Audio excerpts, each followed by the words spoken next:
Hello, everybody. Let me tell you a new story today.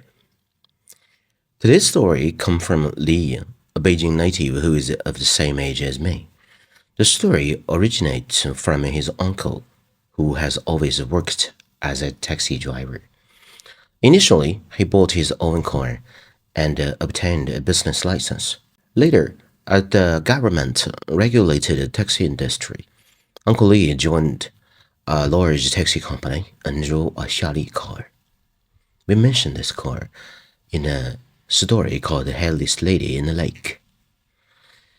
The incident took place in 1998, which was really a long time ago. At that time, Uncle Lee was just 40 years old. Although there were fewer cars in Beijing back then, the roads were very poor. Once you went out of the third ring road, the road conditions were quite bad. Of course, things have improved a lot over the years. In 1998, Uncle Lee would start his work at 9 a.m. and at most he would drive back home by 7 p.m. At that time, his son was in the 5th grade of elementary school, and Uncle Lee and his wife were planning to send their child to a better school for junior high. However, this required money, and Uncle Lee did not have much money.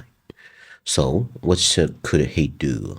He could only change his working hours to the night shift, as it was more profitable. Driving a taxi at night only requires him to wait in a few places, such as Beijing Railway Station, Beijing International Airport, and the long-distance bus station in the southern suburbs of Beijing. The distances that passengers usually traveled were relatively long, and the fares were relatively high, allowing taxi drivers to make more money. According to Uncle Lee's understanding, it was easy to pick up foreigners at the airport before 2 a.m., as they generally went to several foreign-related hotels in a city center, and the foreigners would also give tips. After 2 a.m., there were fewer planes landing, so he could then go to Beijing Railway Station. Sometimes, if he was lucky, his night shift income would be equivalent to 3 days of the daytime income. He was quite pleased after getting this information, so he applied to the company to drive a night shift taxi. This matter was quite simple. The more difficult part was that Uncle Lee also wanted to change his car. The car he was driving at that time had already ran over 200,000 kilometers and had many problems, including a broken air conditioner. Therefore, Uncle Lee specifically approached the company dispatcher to explain the situation. The dispatcher, surnamed Sun, said there was no problem and that he would arrange a brand new car for Uncle Lee the next time the company purchased new vehicles. 2 months later, at the end of August 1998, Sun called Uncle Lee and said, "Uncle Lee, the company hasn't bought new cars yet, but one of our drivers, Mr. Chen, is not feeling well and doesn't want to continue working. His car has been taken back by the company. It's a Jetta. Although it's not a brand new car, it's in very good condition.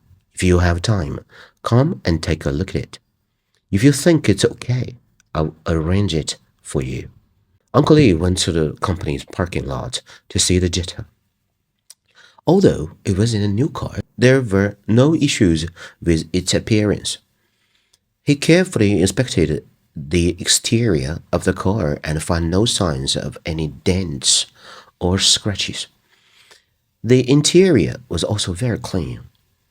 He checked the odometer and saw that the car had only ran less than 20,000 kilometers, which was basically like a new car. Uncle Lee was particularly happy and said to Sun, "I'll take this car. It's very good, thank you. I'll treat you to dinner tonight." That night, Uncle Lee took Sun out for dinner, and the next day he smoothly completed the vehicle handover procedures. Thus, Uncle Lee officially became a night shift taxi driver. At that time, it had become popular for taxis to have two shifts per car, meaning one driver would work during the day and another at night, with an agreed upon location for the handover and a full tank of gas. In this way, the two drivers could share the daily costs of the taxi. However, Uncle Lee insisted on driving by himself. Since he started this job, he had never shared a taxi with anyone. He kept the taxi spotless and clean, which was much better than his previous old car. Soon, Uncle Lee figured out how to make more money driving a taxi in the night. There were not so many private cars back then, and ordinary people would either take the subway, bus, or ride a bicycle when going out at the daytime. As they were reluctant to spend more money on taxis, those who came to Beijing at night were mostly tourists or on business trips, and foreigners would even give tips. At night, there were no buses or subways, so the only option was to take a taxi. Although it was tiring, he indeed made much, much more money than before. Starting from when Uncle Lee began driving the Jetta, strange things started happening within less than half a month. On a night in mid-September, Uncle Lee picked up a young couple at Beijing railway station. They had a lot of luggage, and Uncle Lee helped put them all in a trunk. The couple sat in the back seat, and Uncle Lee started driving after asking for their destination, which was the Asian game village. The couple was chatting in a car when suddenly the wife said, "What is that smell? Do you smell it?" The husband replied, "No." The wife said, "Is it you that smells?" The husband said, "That's impossible. I did sweat a lot, but I wouldn't smell that bad, right? Anyway, I'll take a shower and change clothes when we get home." However, the wife kept saying, "It's not the smell of sweat. It's too smelly." As the driver, Uncle Lee felt a bit embarrassed. Of course. But he did not say anything. Soon they arrived at the destination, and the couple got out the car with their luggage. Uncle Lee said goodbye and drove away. But in a rear view mirror, he could still see the lady pinching her nose and looking at his car.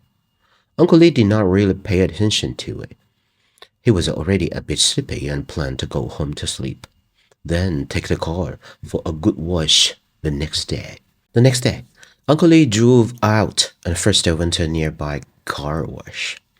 In a short while, the car washer asked him, "Brother, do you want to sterilize and deodorize the trunk of your car?" Uncle Lee asked, "What do you mean? Does my trunk have a strong smell?" "That's impossible. There is only a fire extinguisher and a duster in it." He followed the worker to the car, and the trunk was open. He stuck his head into the trunk and smelled it. "Oh my God, what is this? It is so smelly." At that time, Uncle Lee almost vomited in the trunk. This indescribable, awful smell was unbearable. He took everything out of the trunk and placed them on the ground, including the rubber mat at the bottom layer, and then checked everything thoroughly. He found no dirty things, and none of these items taken out from the trunk had any smell.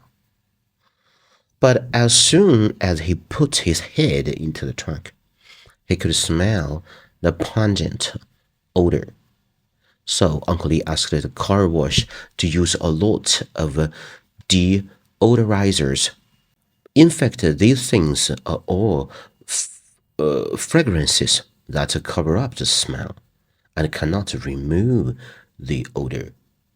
Now it smells even worse, a mixture of foul smell and deodorizer. But what puzzled him was why he had never smelled it before, and what exactly was so smelly. He had already checked everything, but found no problem. Uncle Lee did not realize at the time that this little incident was an ominous beginning. From that day on, the car started to have various problems. The first with the air conditioner. Since the trunk inexplicably had a foul smell, he soon found that every time he stopped the car in a place that did not interfere with others, reclined his seat, and lay down to rest a bit. The car had already been turned off, but the car's air conditioner was blowing cold air. At first, Uncle Lee thought it was the wind from outside of the window, but later he found that it was the car's air conditioner blowing cool air. Later, it wasn't just when he was resting that the air conditioner blew cold air. Sometimes when he was driving, even though the air conditioner was turned off, it would start on its own and blow cold air outwards. Because of this, Uncle Lee took the car to the repair shop and asked the mechanic to check it. This mechanic couldn't find any problems. Later, he replaced the entire air conditioner controller, but the problem reappeared 2 days later. The mechanics all found it strange, as they had only seen air conditioners that didn't work. Never one that turned on and started cooling on its own. After several repairs, the problem was still not solved. Finally, the mechanic removed the air conditioner compressor and said he would install it again until next summer, which finally solved the problem. However, other strange things happened. Every time Uncle Lee went out to work, he would prepare hot water and tea. His thermos was made by stainless steel, 2-liter one, and the water was enough for him to drink all night. The caffeine from the tea could help him avoid dozing off. He placed the thermos under the seat on his left side in a cloth bag, which made it very convenient to drink water and safe. One night, at around 10 o'clock, Uncle Lee picked up a passenger near Hujialou to go to Panjiayuan. The passenger was a lady in her 50s who liked to chat. As soon as she got in the car, she started chatting with him. However, suddenly, Uncle Lee found that the female passenger stopped talking. Through the rear view mirror, he saw that she was sitting in the back seat, seemingly shivering, with a panicked expression and a very nervous look. Uncle Lee thought that she might be sick. He asked, "Hello, are you feeling unwell? Do you need to pull over and call the doctor?" She did not answer, staring at the service supervision sign on the passenger seat, which had the name of the taxi company, Uncle Lee's full name, and the photo, and the taxi company's service quality complaint phone number. Uncle Lee asked again, "Are you okay?" But she still did not answer. He asked again, and she still did not speak. Uncle Lee thought, "All right, let me just keep driving." Soon they arrived at the destination. The lady quickly paid the fare, took the taxi receipt, and then hurried away. She did not even close the rear door of the taxi. Uncle Lee got out of the car to close the door, smiled bitterly, I said, is she holding it in? Does she need to use the bathroom urgently? Back in the car, he wanted to drink some tea, but found that his thermos was gone. Uncle Lee felt very strange. Then he looked around his feet but couldn't find the thermos. Oh my God, it's really strange. Some people are very irregular in their habits. For example, my bed. I never mess up the position of an item. If you also have this habit, it's easy to understand. And it was a 2-liter stainless steel thermos, which was quite heavy when filled with water. It couldn't just be lost. The longer he couldn't find the thermos, the thirstier he felt. Everyone should understand this feeling. It's very strange and anxious. Uncle Lee could only go to a small store to buy a bottled water to drink. At around 6 a.m., he drew back and still couldn't find the thermos at home. It was simply inexplicable. He remembered very clear that he had brought it on the car, and the thermos was just lost. In the end, he could only give up, wash up, and rest. After sleeping for a while, his pager beeped. Yes, many years ago, right? He did not want to look, and then the living room phone rang. Uncle Lee cursed a couple of times silently, got up, and went to the living room to answer the phone. The call was from a colleague at the company, who asked Uncle Lee, Master Lee, where are you? 2 police officers have come here looking for you, and they are very anxious. Please come here as soon as possible. Uncle Lee was already in his 40s, but he had never had any dealings with the police. After all, he was just an ordinary citizen, a law-abiding person. He asked confusedly, why are the police looking for me? His colleague said, don't ask, just come here quickly. Uncle Lee washed his face, got dressed, and went to the company without even having time to shave. When he arrived at the office, he felt that the atmosphere was not right. The HR manager and the 2 police officers were there. As soon as Uncle Lee entered and talked to his manager, the 2 police officers stood up behind him and blocked the door. This was obviously to prevent him from running away, and the police controlled the situation first. However, the police were very polite when they spoke. One of them asked for Uncle Lee's basic information. What's your surname and your given name? Where do you live? What's your ID number? Then he asked, did you drive here? Uncle Lee replied, yes, I did. The police said, give me your car keys. I'll drive, and you go to the police station with us. Uncle Lee looked at the HR manager, who said, go ahead, just explain everything to the police. Uncle Lee thought to himself, oh my God, what's going on? What do I need to explain? What have I done?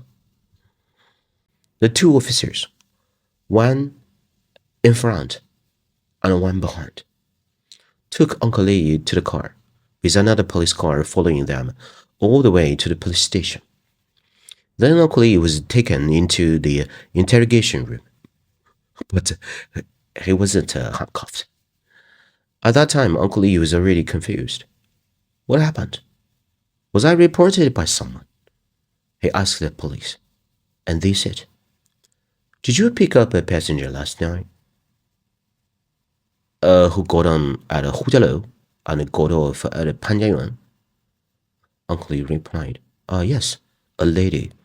The police said, according to this passenger's report, you are suspected of trafficking children. Uncle Lee's head was spinning. Huh? How could that be possible? The police said. But that's what the person reported. She knows your name, the name of the taxi company. Last night, when she was in a car, she initially chatted with you, but found that you did not want to chat. Later, she heard the sound of a child crying from the trunk of the car, shouting for help loudly and pounding the trunk with his fists. This person listened carefully and was sure that the sound was coming from the trunk. So she suspected that you were a child trafficker. Even if you were not, you were an accomplice who helped transport them. But she felt that she couldn't deal with you, so she remembered your information, got the taxi receipt, and then called the police. We need to find out what happened. Do you have anything to say? Uncle Lee said, I got nothing to say. I didn't traffic children. That's impossible. At this time, another police officer came in, put the car keys on the table, and said a few words to the two police officers. It turned out that while the police were asking Uncle Lee questions, the other police officers had thoroughly searched Uncle Lee's Jetta, the car. They found no suspicious traces. The police hoped that Uncle Lee would understand and thanked him for his cooperation. Because someone reported it, the situation must be verified. They won't let a bad person go, nor will they wrong a good person. Uncle Lee said, yes. Then the police asked Uncle Lee some more questions, and he answered truthfully. Then he signed the interrogation record, and the police said, don't leave Beijing recently. If there is a problem, we'll contact you at any time. Uncle Lee said, okay, no problem. Uncle Lee walked normally to the parking lot in the police station, stood in the sun, and felt a chill down his back. He felt inexplicable and incredible.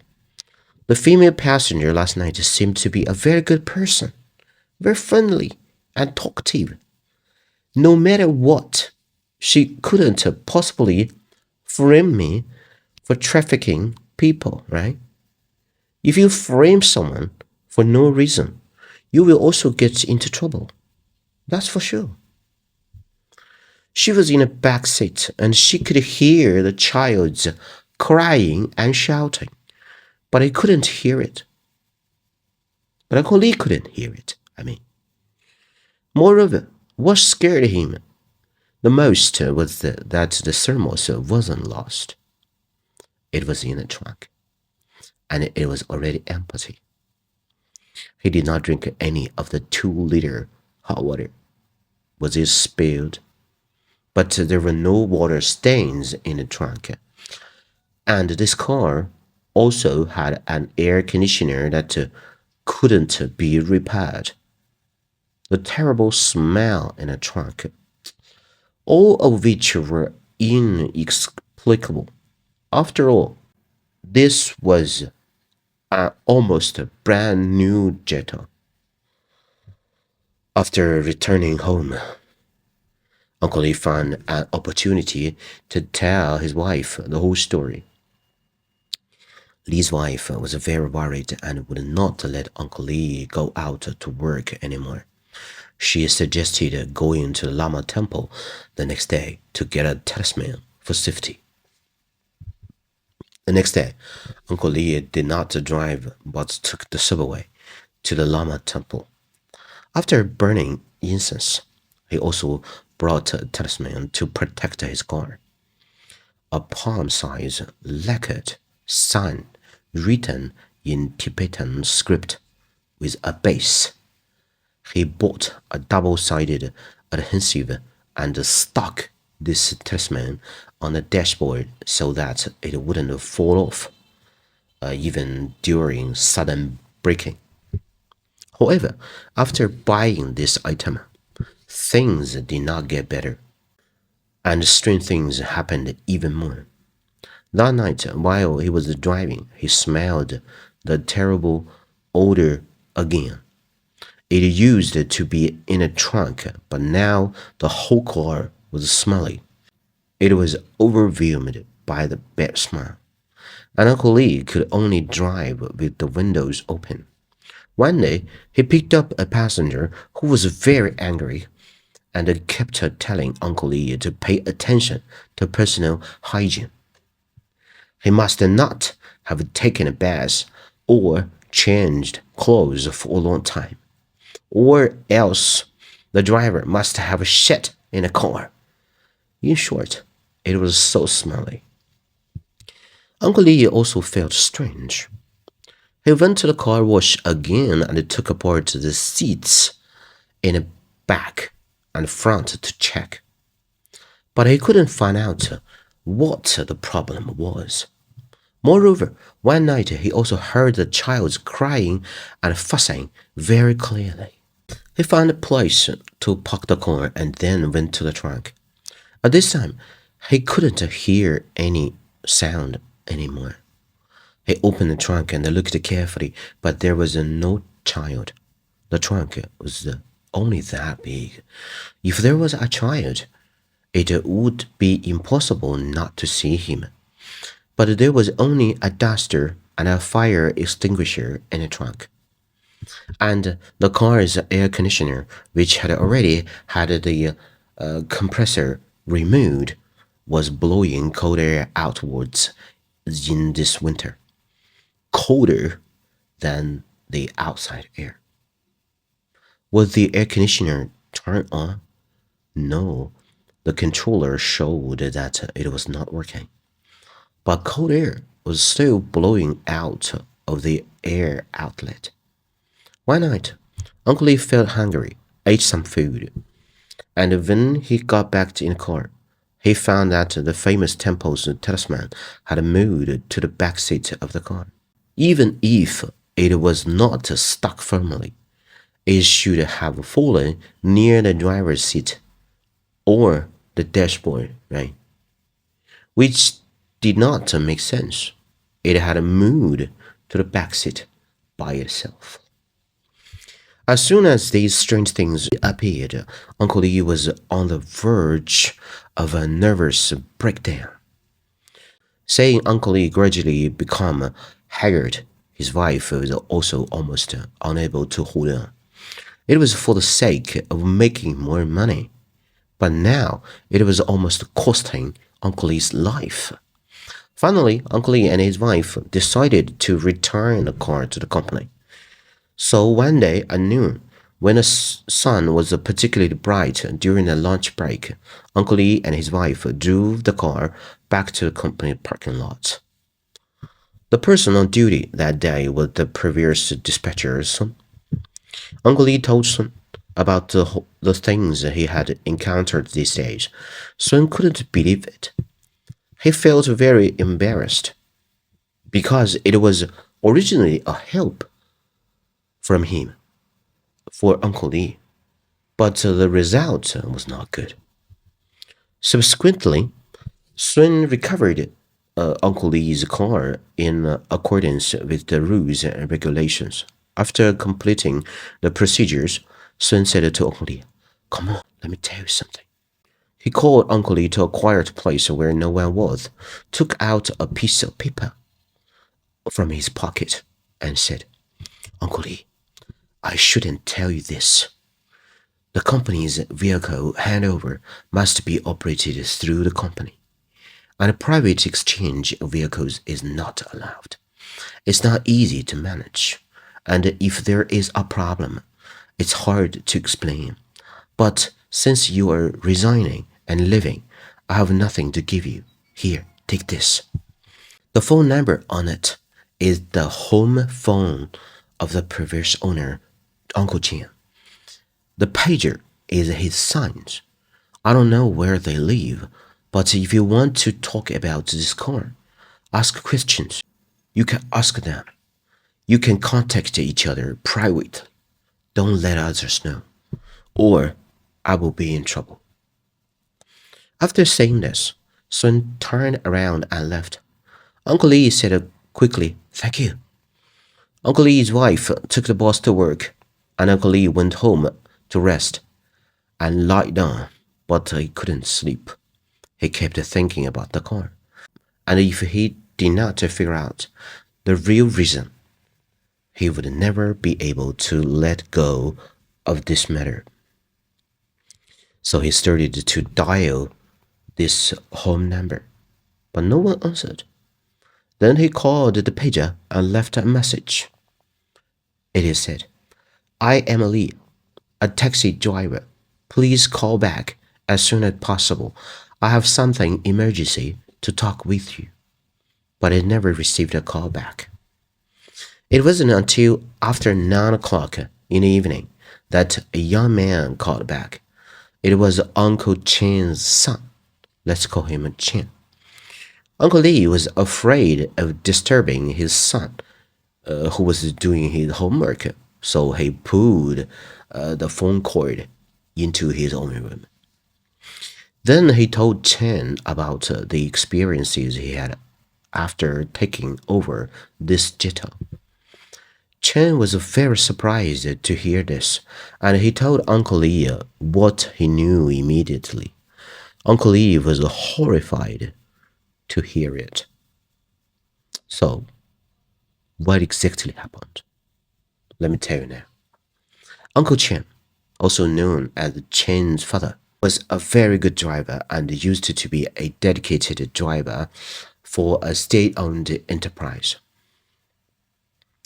Later, after the reform of the state-owned enterprises, Uncle Chen was laid off. At that time, with his good driving skills, he joined a taxi company. At the end of 1997, the company had just purchased a batch of new cars, and Uncle Chen directly drove a new Jetta. Although he was older, he had good driving skills and was very kind. He cleaned the car every day, and some passengers even wrote accommodation letters to the taxi company to praise Uncle Chen. Soon, half a year passed, and in late July 1998, an incident occurred that Uncle Chen would regret for the rest of his life. At that time, Chen signed up the whole family for a domestic tour group, which lasted for 7 days. At that time, tourism was not as convenient as it is now, and people generally joined tour groups. This route started from Beijing, took a bus to Tianjin, then took a ship to Dalian, got off the ship and played for 2 days in Dalian, then 2 days in Shenyang, and then 2 days in Beidaihe and Qinhuangdao, and then returned to Beijing by bus. The family had prepared everything, and all the people who participated in this tour group were asked to gather at Beijing Yongdingmen long-distance bus station at 10 a.m. on July 28th. Uncle Chen contacted a colleague surnamed Dong to send his family to the bus station. Early in the morning, Uncle Chen's family had breakfast and waited for Dong to pick them up. At around 8:30 a.m., Uncle Chen went downstairs to check his taxi to see if there was a lighter left inside, as it could explode if exposed to the sun. Then he checked whether the car door was locked and whether the windows were all closed. He found that the car roof was not clean. So he took out a duster and a towel to clean the car. Soon, Dong arrived, parked the car, and laughed in the car, saying, "Uncle Chen, you're going out for several days. Why are you cleaning the car? If it rains these days, you will have cleaned it again." Uncle Chen smiled and said, "Well, there's nothing to do, and it's boring to sit around. He threw the towel and duster into the trunk, then locked the car door and the trunk with a key, and went home to call his family to bring their luggage downstairs. However, he did not realize that because there was a towel at the bottom in the trunk, he actually did not lock it properly. He parked his car near a river in Shuidui, very close to his apartment. In 1998, even in the capital of China, in Beijing, there were very few cars. Uncle Chen's family went on a trip happily. Who would have thought that something would happen that day? It was the summer vacation, and many children nearby were playing outside, playing hide and seek, the cheapest game. One of the children wanted to hide so that no one could find him, which was the best. In the afternoon, the children went home, but this child did not. The child's parents looked everywhere and asked everyone, but everyone said that they hadn't seen him and didn't know where he had gone. Later, they even called the police, and the police stations sent officers to help search, but they still couldn't find the child. When Uncle Chen's family came back from the trip on August 3rd, they still saw the missing person notice in their own community. He did not think much about it at the time. The next morning, Uncle Chen was going to work again. He saw some soil on the car and thought of turning on the air conditioner first to blow out the hot air in the car, and then clean it before going to work.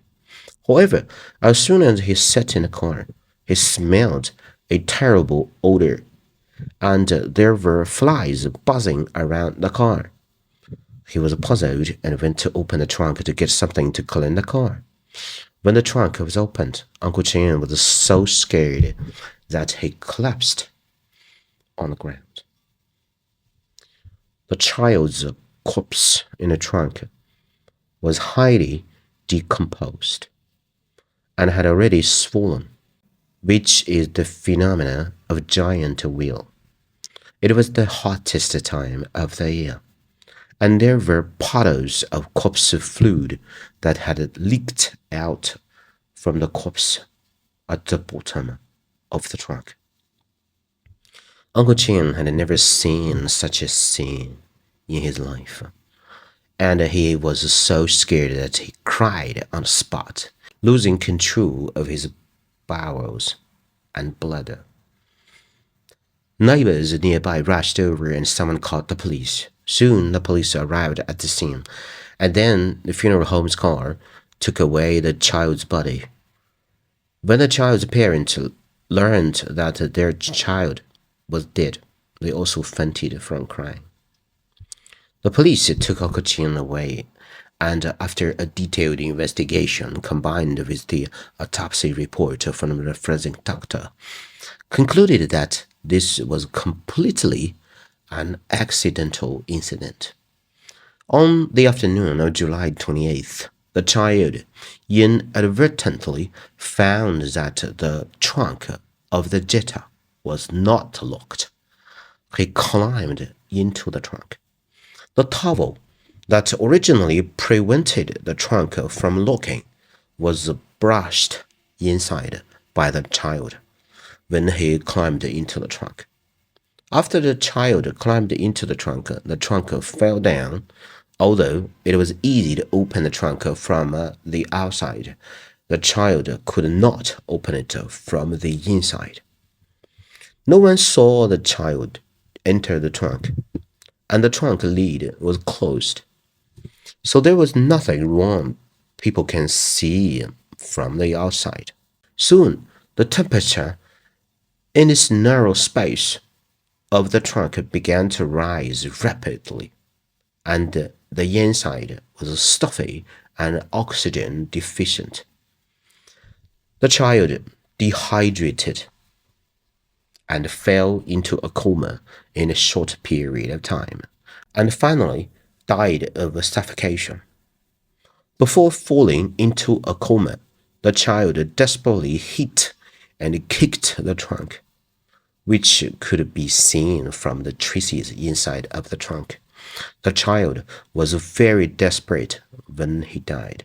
Everyone just think about it. It's really horrifying. Uncle Chen was sentenced by the court to bear certain civil compensation responsibilities.